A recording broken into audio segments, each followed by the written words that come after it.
मागच्या वेळेला नुसतं आलो तर नाही बोलली तू आपल्याला. यावेळी तुझ्यासाठी गिफ्ट घेऊन आलो.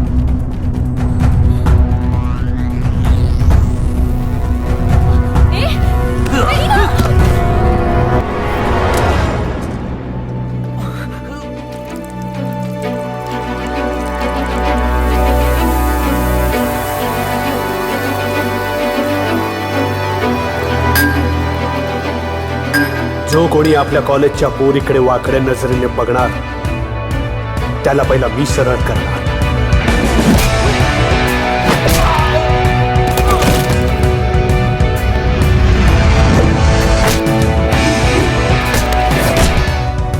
माशाला पोहायला आणि पापाला ठोकायला कधी शिकवायचं नाही.